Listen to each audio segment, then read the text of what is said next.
kita memakai jubah ini bukan orang yang sempurna, tetapi kita berlatih untuk menjadi sempurna. Bante Bowo ini atau sekarang ketika udah jadi Bante itu Bante Kusala Cito. Di kampung, Bantenya di kampung dulunya waktu SMP. Nah, baru semenjak kelas 2 SMP baru ketemu sama Bante Dira atau dulunya dikenal Bante Sukawi. Nah, Sukawi.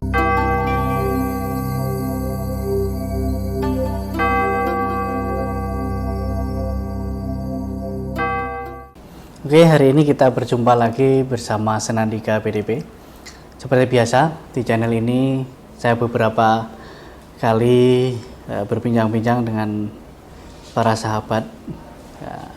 Hari ini kita kedatangan sahabat Sidama, yaitu seorang sahabat yang sebenarnya sudah lama. Kita sama-sama sudah lama ketemu dan dulu pernah sempat menghilang. Tapi saat ini kita ketemu di kondisi yang hampir sama. Ini adalah seorang biku juga, yaitu Bante Kusala Cito. Ya, bagaimana? Apa kabar Bante? Kabarnya baik. Ya, kita sebenarnya udah sering ya, tapi gimana ya, ngopi dulu lah.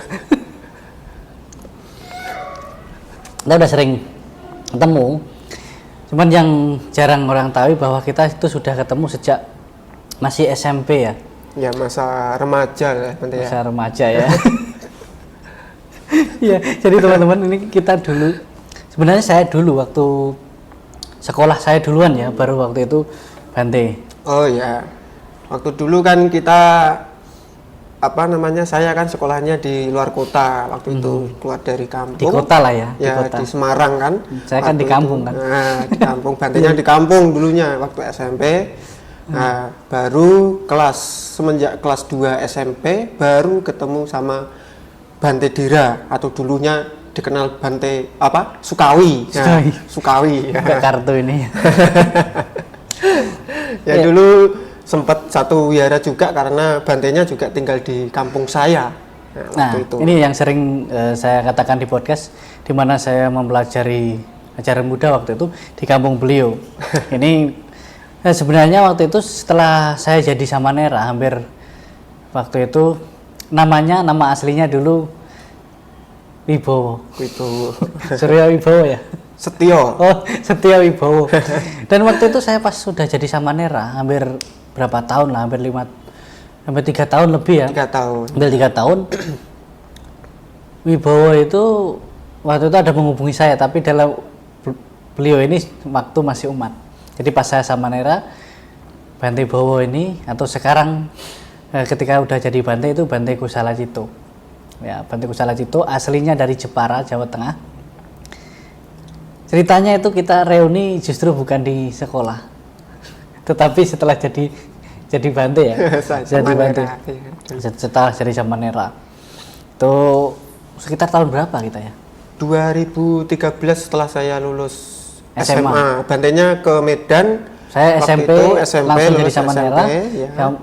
Kamu SMA dulu. SMA dulu di kampung. Nah, setelah SMA kita Kusala Cito nyusul saya. Udah 3 tahun lah. 3 tahun nggak ketemu. Pas ketemu sama-sama di Medan, sama-sama jadi Samanera. Kok bisa ya? Kok bisa kamu nyusul saya, gimana ceritanya? Ya kurang tahu ya, waktu dulu itu ya kan katanya lebih enak waktu itu kan ya, SMA kan. Masa-masa SMA kan istilahnya orang baru ingin mengetahui jati dirinya yang sebenarnya katanya. Ya kan? Nah, waktu itu kan memang sempat berpikir ya dimana waktu itu semenjak mau lulus SMA saya pikir kok jadi Bante kayaknya enak ya gitu. Kayaknya enak. Ternyata, tapi kenyataannya ya enak juga. Sampai sekarang ya juga berkumpul dengan beliau kan. Ya, pertama itu jadi memang kita berapa orang ya waktu SMP sampai sekarang itu kita masih kumpul itu. Kalau di Medan berapa kita? Saya, kamu, sama si Ricky. Ya. Waktu itu banyak juga beberapa, tapi yang masih jadi Bante sampai sekarang kita berdua ya. Tinggal berdua. Waktu dulu ya kenapa bisa jumpa di Medan dulu, waktu dulunya itu nggak tahu kalau Bante Dira ini juga Di Medan. Kira udah hilang dari peredaran. Karena kan lama nggak ada itu. Nggak ada. Sebenarnya kan ya. saya udah keluar dari kampung Kusala Cito ini sebelum lulus SMP malah. Ya. Pas akhir-akhir lah itu udah akhir-akhir saya udah dari rumah sekolahnya. Udah ada lah cerita sedikit lah. Masalah kecil dulu lah ya. Besar bagi saya itu besar. Itu masalah hidup saya itu besar juga. Cuman nggak tahu kenapa memang ada interaksi, ada hubungan karma, kita ketemu lagi.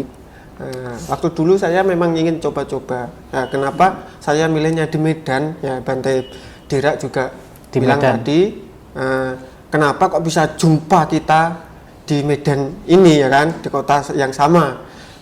Waktu dulu saya sebelum menjadi seorang samanera, waktu lulus SMA, saya sudah ditawarin oleh orang tua saya. Ibaratkan kalau istilah Jawanya, orang tua saya masih ingat, Le, kamu mau jadi samanera. Loh, saya tanya di mana gitu. Akhirnya saya jawab, saya dikasih pilihan waktu itu di antara di Semarang, di Lampung, di Jawa Timur, sama di Medan. Saya pikir-pikir kan, wah kalau saya di Semarang masih deket sama kampung halaman. Nah, nantinya ingat masa-masa Sering lah ya, biasa masa-masa waktu masa-masa waktu itulah, masa-masa adalah sesuatu kejayaan di masa remaja gitu kan. Ada kejayaannya itu terlalu tinggi.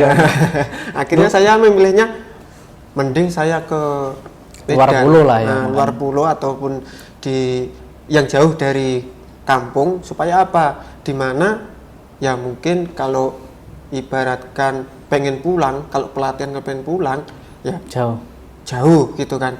Akhirnya saya berpendapat pada diri saya sendiri, saya milihnya ke Medan gitu. Seperti itu Bante. Karena tujuannya apa itu ke Medan? Memang mau jadi samanera ya itu ya. Ya waktu dulu saya masih ingat juga dengan nasihat ke orang tua saya. Kalau kamu nggak kuat, coba bertahan antara 1 bulan. Kalau nggak kuat 1 bulan, nanti kuat tambah lagi 3 bulan gitu. Ya karena ini ya, menurut informasi dulu kan orang tua Bante Kusala Cito pernah juga berlatih sebagai seorang biku juga kan? Ya, mama saya sebagai suhu dan papa saya sebagai biku juga. Biku juga. Berarti ketemunya pas sama-sama berlatih. Nah setelah itu kembali jadi orang biasa, berkeluarga dan muncullah Kusala Cito. Tapi munculnya nggak langsung seperti ini sih.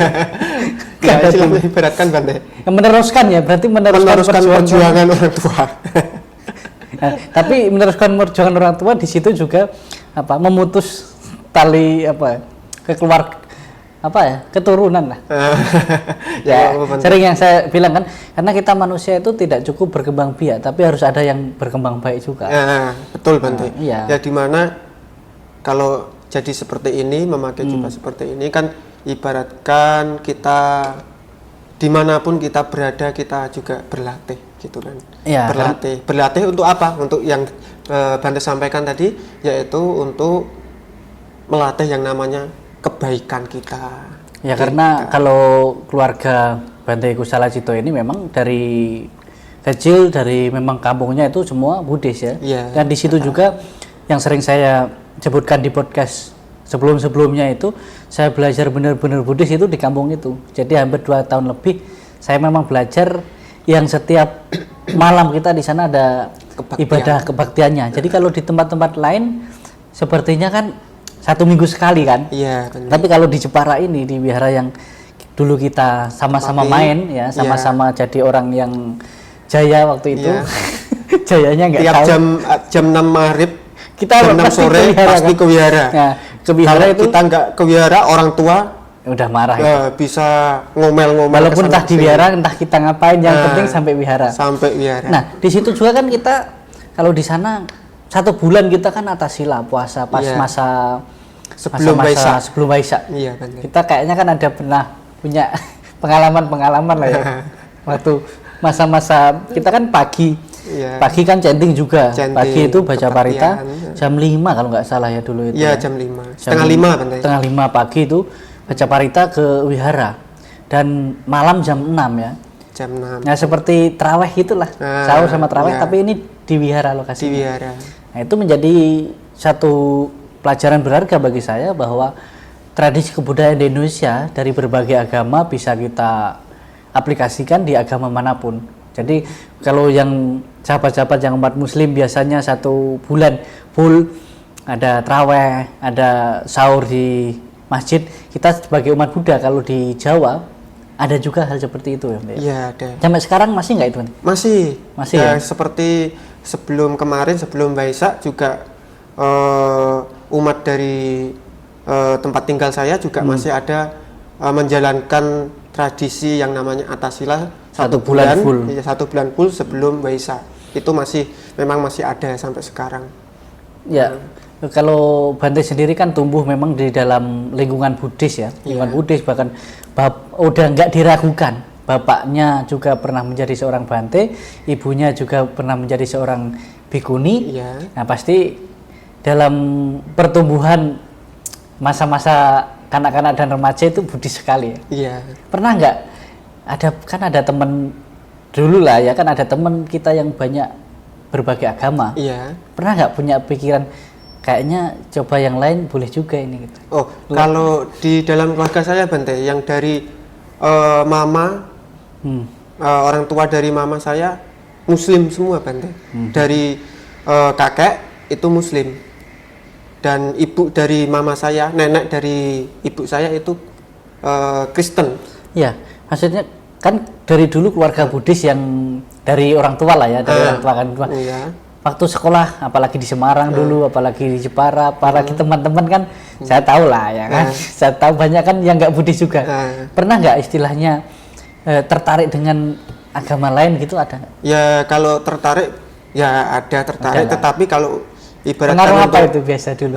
Pengaruh ya apa? Biasa kalau ibaratkan kalau umat kita Muslim, kalau apa namanya traweh itu kan ada apa?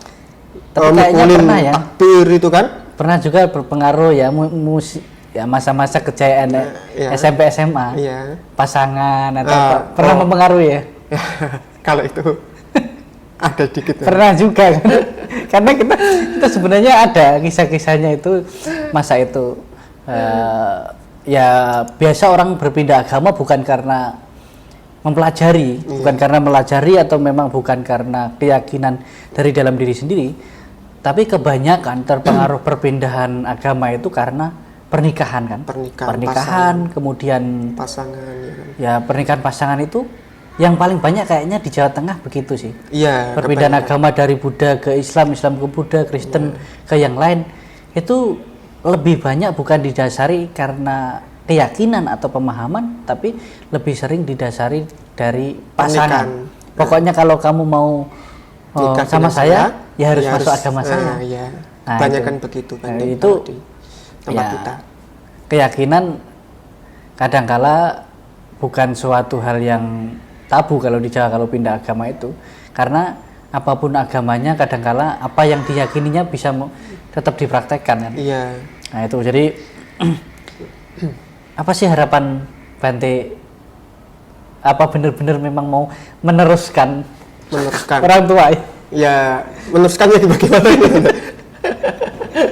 Ya meneruskan kan bapak mantan biku, ibu mantan bikuni, mau meneruskan terus menjadi biku atau meneruskan jejak orang tua gitu? Ya kalau saya di dalam hati saya, di mana saya berlatih itu, kalau nyaman dengan hal seperti ini ya semampu saya, di mana saya berjuang dengan baik. Nah itulah itu. Karena memang masih tabu ya di kehidupan masyarakat, apalagi di Indonesia bahwa kita menjadi biku itu seolah-olah harus seumur hidup sampai mati gitu. Kadangkala kita mempertahankan mati-matian juga kan gitu. Nah tapi ada loh masa-masa latihan kapan kita jadi biku, sampai memang masa latihan kita sampai kapan, bukan tahan sampai kapan ya. Kita ada kadangkala ada targetnya, oh saya berapa tahun latihan, ataupun saya mau hanya sekedar latihan kadang yang udah berkeluarga pun kan ada pergi latihan jadi biku, atau yang jadi samanera. Ini hal yang biasa sebenarnya, apalagi tempat kita tinggal dulu. Ya, di contohnya Thailand. kayak bapak saya kemarin, Bante. Iya, berarti Nah, bapaknya kan bukan Bante kan? bukan. Nah, bukan. Kalau Bante ya Nggak bisa. terlahir saya di sini ya kan.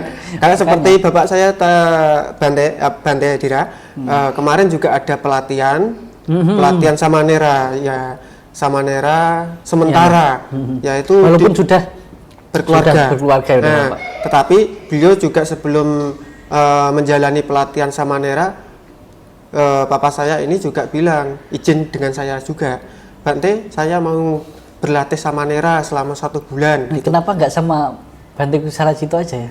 Enggak, kemarin kan ada pelatihan Bante. Kan bisa juga ya kan? Nah, Ya, karena apa, jauh juga, Bante. anaknya habis bapaknya jadi Samanera kan bisa juga, kenapa tidak kan? Kalau itu hal yang positif kan bisa juga. Ya bisa, tapi di mana Waktu itu di kondisi Jawa kan, di Jawa. kondisinya kan berbeda. Saya di Medan, di Sumatera, bapak saya di Jawa. Kalau Jawa ke Tengah. sini kan Terlalu jauh, jauh. tempatnya ya Bante. Kalau di sana kan ada juga Bante yang membimbing di daerah Jawa sana, Bante. Tujuan utamanya pas mau jadi Bante itu apa? Ya, tujuan utama yang pertama ya bagi diri saya sendiri, yang mana saya menjadi Bante ingin merubah merubah diri saya yang dulunya Dulunya ya, gimana? dulunya ya mungkin kurang baik ya, kurang baik menjadi baik, gitu Bante.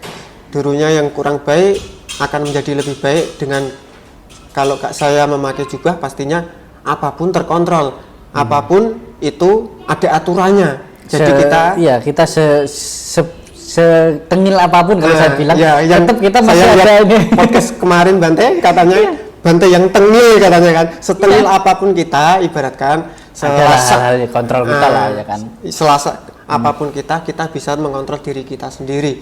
Itu yang pertama ya, bagi diri saya sendiri. Yang kedua adalah bagi orang tua saya.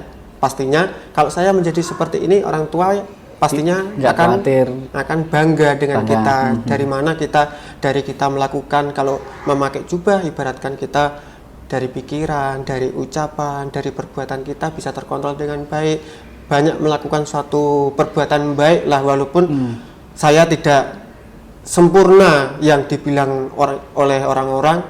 Kita memakai jubah ini bukan orang yang sempurna, tetapi kita berlatih untuk menjadi sempurna. Seperti itu. Ya, intinya ibaratkan saya ingin merubah diri saya, membahagiakan keluarga saya, ataupun dari keluarga orang tua, dari keluarga besar saya, pastinya akan menjadi suatu kebanggaan bagi mereka. Ibaratkan seperti nenek saya masih ingat dengan ucapan beliau, kalau sebelum beliau mangkat ataupun meninggal dunia, beliau juga sangat senang saya menjadi seperti ini dan juga membuat saya jadi bangga, Bante. Iya, ini luar biasa sih kalau saya melihat, mengamati kehidupan sahabat saya ini Kusarajito. Dari kita sama-sama masih bermain, sama-sama masih sekolah bareng ya Bante ya. Ya waktu itu mandi bareng di sungai bareng dan lain sebagainya, kita sama-sama. Dan ya mungkin setiap orang punya masa lalu. Jadi kalau saya bisa simpulkan di sini, siapapun bisa menjadi apapun dan apapun bisa menjadi siapapun. Kalau kita tidak mengubah diri kita, siapa lagi yang akan mengubah diri kita? Kalau tidak dari dalam diri sendiri, siapa lagi? Kalau tidak mulai sekarang, kapan lagi?